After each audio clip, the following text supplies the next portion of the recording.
Hello, welcome to the Love Yourself Healthy podcast. I am Melanie Lillis, eating psychology coach and nutritional therapist. We are going to be diving into the realm of all things health, yet talking about them from the mind, body, nutrition dimensions. Welcome back, everyone. I'm so happy to have you all here, and I hope that you had a lovely weekend. So today, I want to talk about something that is extremely powerful, and I couldn't wait to get this podcast out to everyone, and I hope that you enjoy it.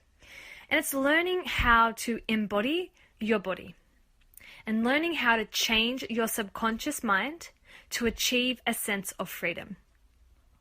Embodiment is one of the key dimensions of mind, body, and nutrition, and it is literally the forefront of healing a body. When we truly inhabit our body, we empower ourselves and we empower our health. I want to start this topic by thinking about how often we are disconnected from our body. We are either distracted by our phone, social media, TV.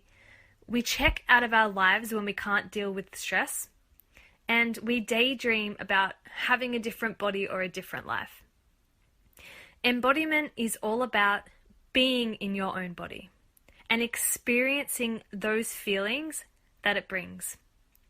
When we are disconnected and unhappy, it causes us to overeat. It causes us to binge. Our self-esteem drops. We lose motivation and we can't find our balance with exercise. But when we truly connect and truly embody our bodies, we learn to listen to our innermost needs. When we listen to those needs, we get better at knowing it. We get better at understanding what it needs, whether that's if we truly need that self-critical comment, or if we really need an extra serving of food when we've already had that huge plate, or if we really need to run an extra 5 kilometers on the treadmill because we just don't feel like we've done enough. So there are many easy techniques to create embodiment, and I'm going to cover some of the main topics in this podcast today. So some of the topics are slowing down, finding a way to move your body that brings joy, taking deep conscious breaths, allowing yourself to experience pleasure, creating weekly self-love practices, and always listening to your innate body wisdom, because your body often knows better than your mind.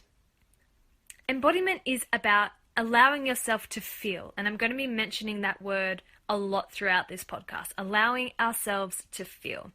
When you genuinely let yourself feel, you are able to find areas in life that need love and attention. To do this, we actively need to slow down in all areas of our life. It's a pretty busy life we're living, and we are always putting ourselves second. And this can often show up in our eating habits. So for example, if you are an emotional eater, make yourself aware of this and take the steps to change this area of your life. Try to slow down when eating in these emotional states and just savor the experience. If you allow those emotions to pass and be okay with letting them go, then you won't have to cover up those emotions with your overeating. By taking time to enjoy your meals, you can focus on your food and feel more filled and fulfilled as a result. Doing this helps you to actually eat an appropriate serving of food instead of overeating. This is just one example of where you can pay attention and love yourself into the body that you want. Movement is another area where embodiment comes into play. So the simple act of moving in a way that makes us feel good allows us to truly, again, feel in our body. These movements might be something like going for a walk, maybe dancing, swimming, yoga, running, stretching, any movement that you love to do. Think of a time, I'm sure we've all been there, but think of a time that you've danced in the bedroom like no one's watching, or like sung in the car at the top of your lungs. Sometimes I don't know what it is, but I do this really embarrassing grin when like a favorite tune comes on, and I don't even know what the grin is, but it makes me laugh at myself. Like I actually crack up and I feel super weird at the same time, I'm not gonna lie, but I love to let the music come over me. And if I'm home alone, sometimes I just like love to close my eyes and I just dance. And How good does that feel? And I bet it doesn't actually happen that often. And I don't know, why do we shy away from the things that we think are silly? Just because we grow up with age doesn't mean we need to lose our expression of movement. Learn to move your body. Even if it means you have to shut your bedroom door so like no one can see you dance like Beyonce, we won't judge. It might feel uncomfortable at first, and I totally get that, but honestly, it's such a great way to return from a state of disconnection with your body and your mind. The next strategy I want you to cover is weekly self-love practices, and this is something that I live by. It simply means scheduling a time in your day that is focused on doing something just for you. Now, I want you to create either a morning or a night routine, or you can do both. It's totally up to you. This routine is either going to start or finish your day, and it's completely focused on you. Now, this isn't about being self-centered. This is about doing something that's not only going to affect your life in a positive way, but it will also affect other people's lives because you're going to feel like a better version of you. So this routine will be different depending on what your likes and dislikes are, and obviously what your schedule is. So I thought, instead of creating a perfect sample routine for you, I'm just going to run through my own daily self-love routines just to give you some inspiration. And my routine is based off what I would do from Monday to Friday because it does tend to generally change on the weekends. Now, just note that for the past year, I have pretty much been working on my own schedule. So I do know that many of you won't have the time that I have in the morning, but figure out what you can do for the time that you have. This is important. So I will wake up and the first thing I do is shower. Before my shower, I dry body brush. So this is where you get a hard bristle brush and you'll just gently stroke your skin starting from your legs and move up towards the heart. Now, it's good for exfoliation and increasing blood flow, circulation, and detoxing, but it sets me up for a good day, and that is honestly one of the main reasons why I do it. I feel good about myself because I've taken care of my skin, which is our biggest organ. From there, I have some lemon water with a dash of apple cider vinegar, and this helps to kickstart my metabolism and it will assist in alkalizing my body. So this is the second thing I do that also puts me in a good mind frame because I'm starting my day with healthy habits. From there, I usually put on some relaxing music and I'll go for a walk. I don't like starting my day with anything too intense or overstimulating, and that is in particular with music. Sometimes I'll even chuck on a health podcast to listen to, as that will motivate me. But morning walks really help to clear my mind and it helps to set my intentions for the day. Now, when I was living in Cronulla, I used to work in Alexandria, and that's not that far of a distance, but because of the traffic in the morning, it would take me around about an hour and a half when it should take me 30 to 40 minutes. And if you're someone that sits in traffic in the morning, you will understand when I say it sucks. It starts your day off so badly. So I would do my morning routines. I'd actually wake up earlier. I would have my lemon water. I would go for my walk and I'd try to do some meditation before I hopped in the car. And I always felt so good before hopping in the car. I'd be like, okay, I'm feeling healthy. I'm feeling chill. And then I'd get in the car and sit in the traffic. And by the time I got to work, I was another person. And I thought, okay, that needs to change. So this is a little tip for those of you who do sit in traffic. Find a good health podcast or something motivating that you like to listen to. So either chuck on one of my health podcasts or find some other podcasts as well that you love listening to. I felt that when I listened to either a podcast or my favorite relaxing music in the car, it made the trip so much better. So that's just a little tip that might help you. When I get home from my walk, I will stretch. I don't actually know what happens in my body when I stretch, but I actually get this overwhelming feeling of calmness. And I know that sounds weird, but it's honestly the truth. It's like every time I stretch, my muscles are freeing any negative emotions that are stuck in them. I mean, I know that sounds silly, but as I said, it's the truth. I just love stretching, and you might too, you might not. I don't know. Again, if it works for you, give that a try, because I do it for about 10 to 15 minutes in the morning. And that for me is a source of meditation that helps start my day again really well. So now it's time for brekkie. no matter what, I will always ensure that this meal is healthy.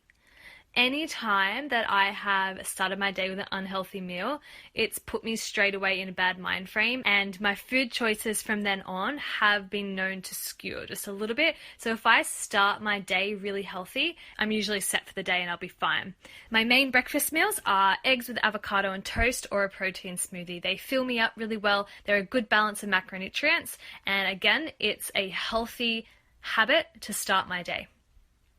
So this is my morning routine, and you'll notice that it is all about me. Now, as I mentioned before, we aren't doing this to be self-centered. We're doing this so that we can create a better state of mind, we can change our subconscious thoughts about ourselves and our day, and we can be a better person, whether that's in our mood, whether that's in our choices, whether that's our mind frame. The little things make the biggest difference. All right. Let's get on to my nightly routine. I will always do a workout around the afternoon time. I'm actually part of a group called the Kick Girls, the Keep It Cleaner Girls, and that's Steph Claire Smith and Laura Henshaw's online workout program thingy, whatever it's called. And I love doing that. So I'm a really sporty person and a really active person, but I can tend to get a bit lazy sometimes and not really push myself. And I find that being a part of a community that's really supportive and having an online workout program that is already set for me and I can just follow along, it just helps create that nice routine. So if you are someone that needs something like that, maybe check out the Kick Girls, because that is something that I do and something that works for me. After my workout, I have my shower, nothing interesting there, but around 3 times a week, I'll do a face mask. And just the process of a simple face mask is something that actually boosts my confidence, because straight after, I feel like I look fresher and cleaner, and there's a purity about a face mask. I don't know if that feels the same for you, but I always feel like a princess. I finish my face mask, I wipe it off, I feel like my face is beautiful, pure, and cleansed, and it just, gives me that little extra boost of confidence that increases my self-esteem.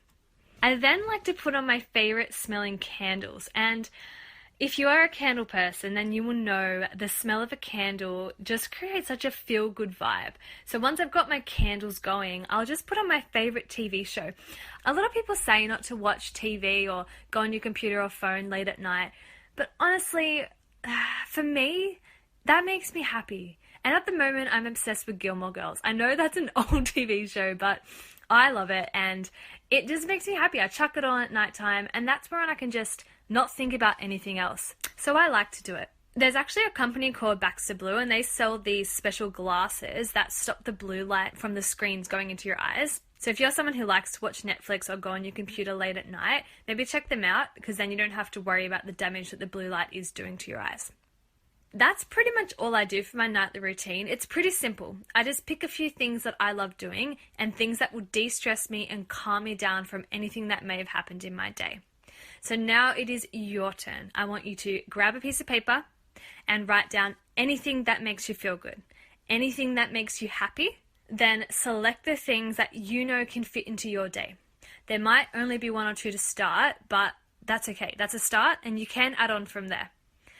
This is so crucial for reconnecting with yourself, creating a relationship with yourself, and even giving you a boost of confidence.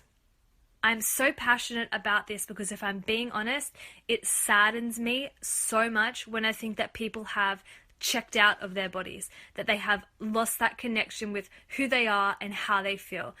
I am personally so fascinated by my body. It is an incredible feeling when you can be so connected within yourself that you can recognize changes from day to day, whether that's in your energy levels, how your body reacts to certain foods, what movements make you feel good, how certain music creates a release of happy emotions, and even how your body reacts to different stressful situations. Our bodies are constantly sending us messages, and it's asking for us to listen to them.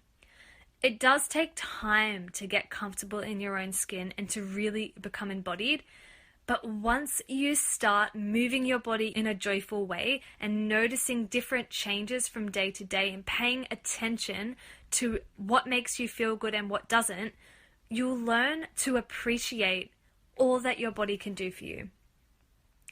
it's important to remember that healing, whether that's your body image, your relationship with food, or emotional trauma, it doesn't happen overnight. It is a practice that you will need to repeat every day, but this practice encourages us to take care of ourselves, and ultimately, this will lead to a truly happier life. Now, I want to specifically direct the next information to anyone who is trying to lose weight. I'm going to suggest something. The number one reason why you are not losing weight is this. Your reason for wanting to do so is misguided. You're being led to follow weight loss methods that are guaranteed to fail us. Most people want to lose weight simply just to get the weight off. But what we're not understanding is that the weight is probably there for a reason, and it probably has a deeper purpose. 99% of people who lose weight on a diet gain it straight back. There's no moral failure here. It's not about eating less calories or switching to a low-carb diet. We just aren't listening to our body deeply enough. Excess weight is a symptom that points to something else. It's a deeper cause. You cannot simply just get rid of weight for the sake of wanting it gone. What does your excess weight point to? There is an infinite variety of possible answers here, and I do want to give you some of my examples just to stimulate your brain and just get you thinking.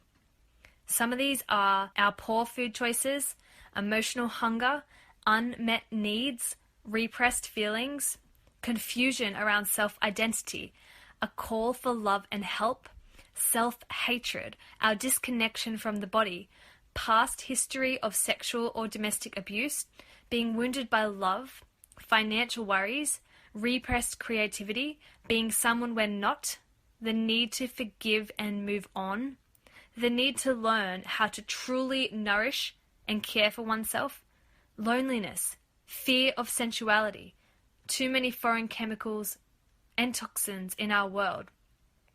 These are just some of the symptoms that you may not have even thought about. If we try the same strategies for weight loss, which is exercise and dieting, we will continue to end up back in the same spot we started. So what should we do? We should question, self-examine, look, listen, feel, get real, be honest with yourself, and grow. Start listening to the body and honor its wisdom, even when the body isn't conforming to our insane demands to be beautiful and skinny. I want to leave you with this message. Embodiment is powerful. Embodiment is freeing.